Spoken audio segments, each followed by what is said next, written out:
Hello, it's Deb from Twining Arts here, and I'm going to show you how to make beautifully botanically dyed Easter eggs for this coming Easter. So this is a lovely thing to do at home with your family. It's a really nice crafty thing to do. And in front of me I have some eggs that I'm lucky enough to have my own chooks, ducks and a goose, just one goose. And I've blown out these eggs. I'll show you how to do that in another video. You can just hard boil them, that is fine.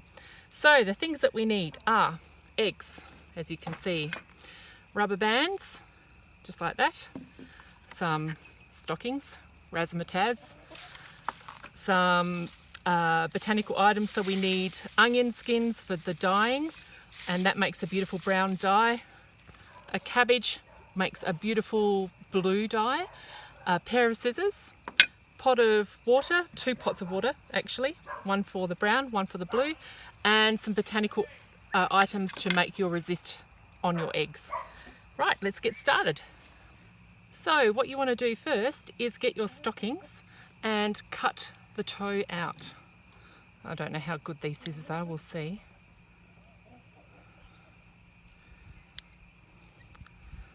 And cut off sections maybe about this long.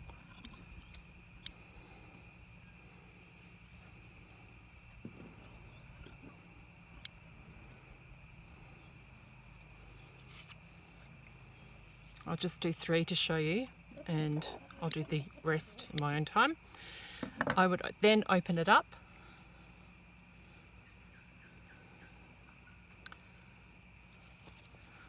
like so,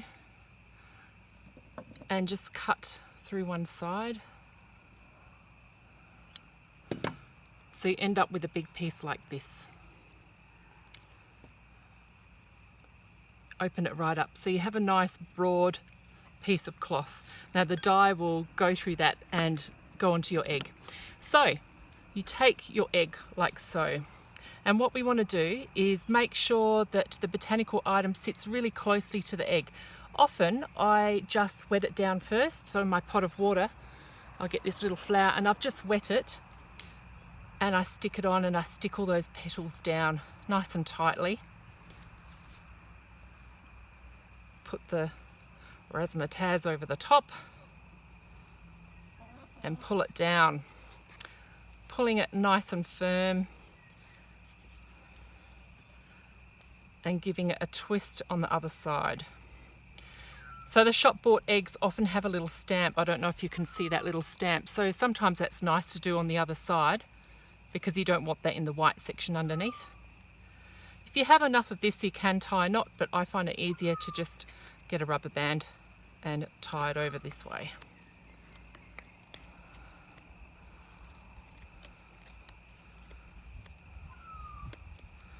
Right, that's one.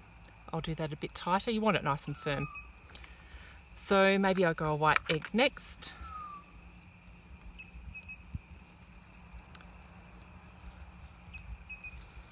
You can probably hear my chickens and my ducks and goose. They might come around just behind me. All right, white egg.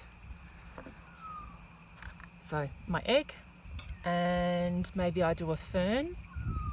Now that might be a bit long like that, so I'm going to just snip it down, put it on. I find the most simple ones are the best. So this one, put over like so.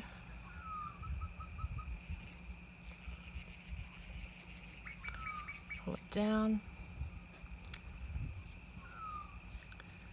It's beautiful autumn weather here in Adelaide Hills. Right, give it a twist, and again using my rubber band. Can you hear my frogs?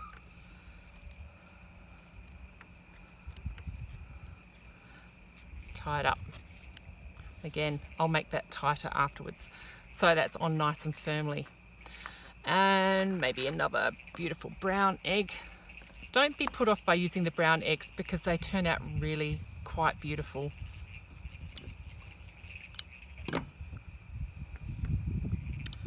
All right, now maybe, let's see, too many things. I'll do this gerbera. So again, I want everything to splay out really nicely, so like that. This will be quite stunning.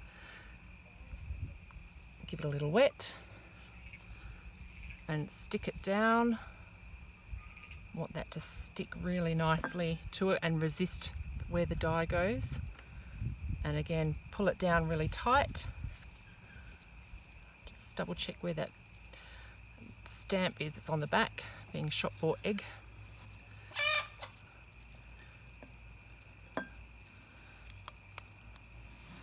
And twist it up.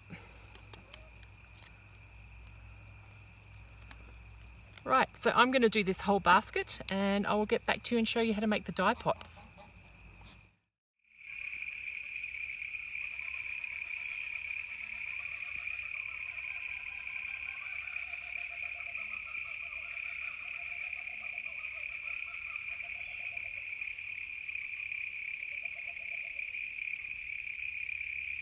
Okay, now for the dye pots. So what we have here is our red cabbage and our dried onion skins. Onion skins would make a beautiful, beautiful deep brown colour. You can use brown onion skins, but you can also use red onion skins.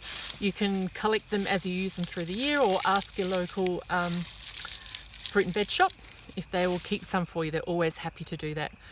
Your cabbage makes a beautiful blue colour, and you would just peel away the outer layers and use the inside layers. Just break them down and chuck them in the pot. You would fill your pot up with maybe just a quarter. You only need a quarter of this cabbage. Just break them all up. And some more. Don't know if you can hear my ducks, they're hanging around for cabbage at the moment. You can see this beautiful rich colour. It will just come out that beautiful blue. So depending on what botanicals that you use, as long as that they're safe botanicals and they're not going to be poisonous, like I wouldn't use daffodils, wrong time of year anyway for here, us in Australia, but your calendula and your ginkgo is fine, your parsley is fine. Some things wouldn't be fine, but as long as they're fine, you can eat these as boiled eggs. So you would dye them and then just eat them on Easter Day. All right, so that's my red pot. I will finish that later. And onion skins, just fill it with that. Really wet them down, submerge them. Now the thing to do here is your eggs. You really want to submerge them underneath all of this dye material and get them under the water and put the leaves on top. So with the cabbage, because my eggs are buoyant, because I blew them out, they're going to float a lot. Your boiled eggs will just sink to the bottom, they'll be fine. But the cabbages, I usually put lots of big outer leaves over the top to weight it down. With the onions, I put them under. Again, mine are buoyant, they're going to float to the top. I get a smaller saucepan lid and put it on top just to hold it down. I would then put these on the stove and simmer them for about an hour. You want it to get nice and hot, and turn it off and let it cool down, and just leave the pots on the stove overnight, making sure that the eggs are underneath the water, and be very patient. And in the morning, when it's all cooled down, that's when you can snip and reveal, and I will show you that tomorrow. I'll put these pots on the stove.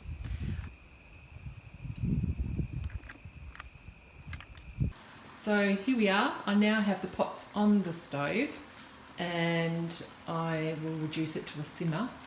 In this one, we've got the cabbage, and it's already coming to the boil, and I've unfortunately don't have the big cabbage leaves anymore because my ducks took them, but I've buried them under these leaves. You just have to keep trying to pop them underneath. The colour really comes out after a long while in this one, a little bit quicker with the onion skins. So what I'll do is I'll cover these up.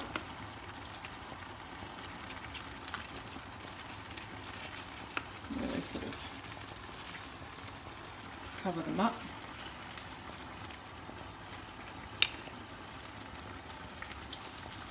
and pop another saucepan lid on top that's a little bit smaller than the pot. So it will weight it down and push them all underneath the water. Just make sure you don't get an air bubble trapped underneath there. You can see it coming out to the side there. That's not going to help. So getting the air bubble out. Don't press too hard. You don't want to crack the eggs. Just be really slow and steady. There we go. You can see the colour starting to come out in here. Onions. They're already starting to impart some colour. It's been on for maybe 5 minutes. But yeah, they will be really beautiful. Again, because mine have been blown out, they're wanting to float, so just keep pushing everything underneath. Make sure you've got the skins on top. And the same, I will put a smaller lid on. Just being really careful again. Don't let your kids do this bit.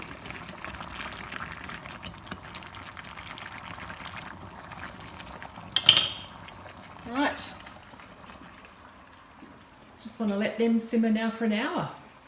And then remember, turn the stove off, let them cool down, maybe on the stove overnight, and have a look in the morning.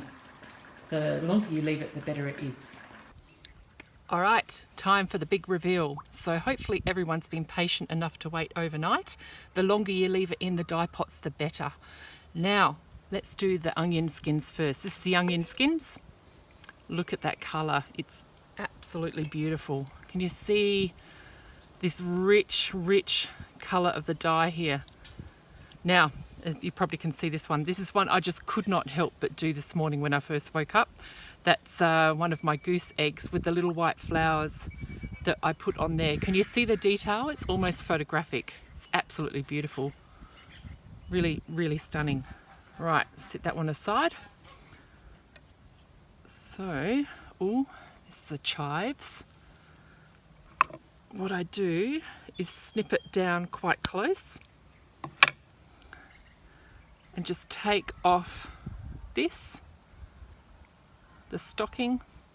Now, if you want to put this in the compost, make sure you take away the bits that you snip off the stockings. They don't want to go in the compost. You pull off your botanical. This one's stuck on. Oh, that's so beautiful. That's my little chives. Now, when you take it off, just gently take it off. You don't want to smudge the surface of the egg. Can you see how that's not coming off? Well, not so badly anyway, but if I put vinegar in the water, that would just literally wipe off. So you don't want to rinse this egg, just let it dry. And because mine was blown out, it has filled up with a little bit of water, actually quite a bit of water. So you might want to sit it into an egg carton and with the hole facing down, let it drain in there. But you want the egg to dry, don't rinse it. If you rinse it, you might take some of it off at this stage. Sit this one in there.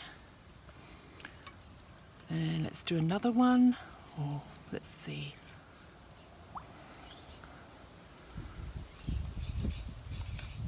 I'm trying to find the beautiful gerbera. Oh, let's just do the fern. That would be a nice one. Snipping it off. Remember, keep the stocking out if you want to compost everything. And carefully pulling it off.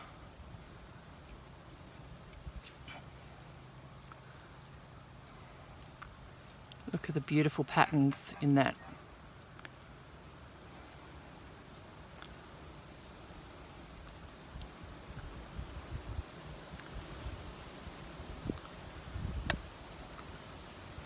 Look at that.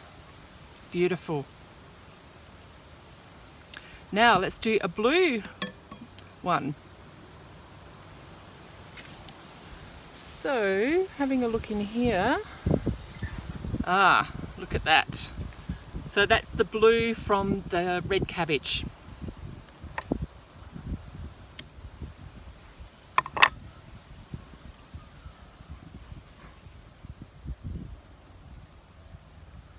Oh, so gorgeous.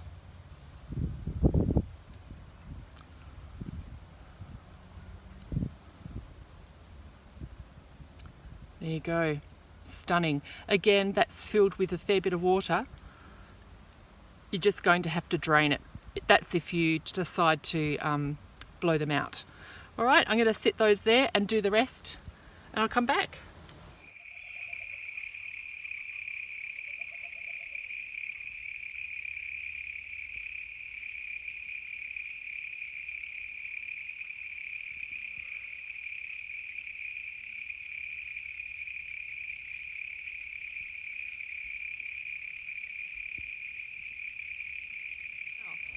So you've unwrapped most of your eggs. Remember, you've kept the stockings aside. You can put them in the bin, but the botanical things can go into your compost. You just want to pat them down with paper towel. Just pat them down until they're dry. Once you've done that, you can, if they've got water in them, just get your water out because they'll keep draining. And remember, drain them in the egg carton like I showed before, sitting them upright so the water can drain down. Sit them here. Get a little bit of olive oil.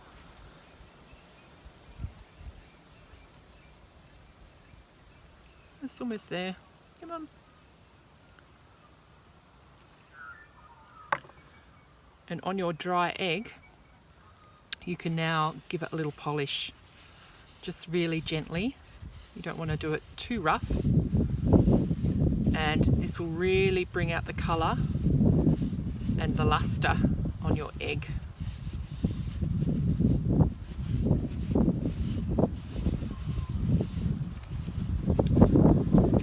Pat off any excess. It's getting quite windy here now. There's a change coming, which would be great. A bit of rain. We need the rain.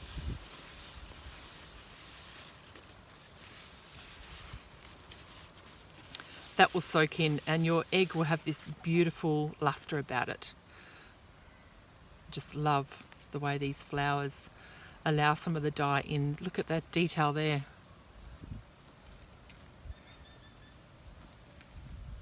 It's quite stunning. Let's do another one. Let's do the blue egg. So again, let's just wipe off the excess.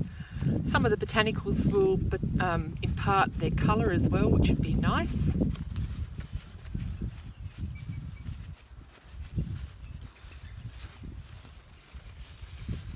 And the olive oil.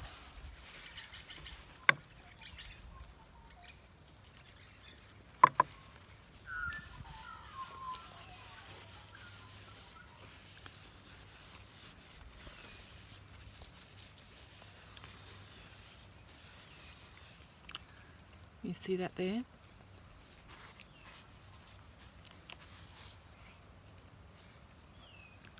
It's beautiful, really beautiful. I think this one's my favourite one. Let's luster this one up with some olive oil.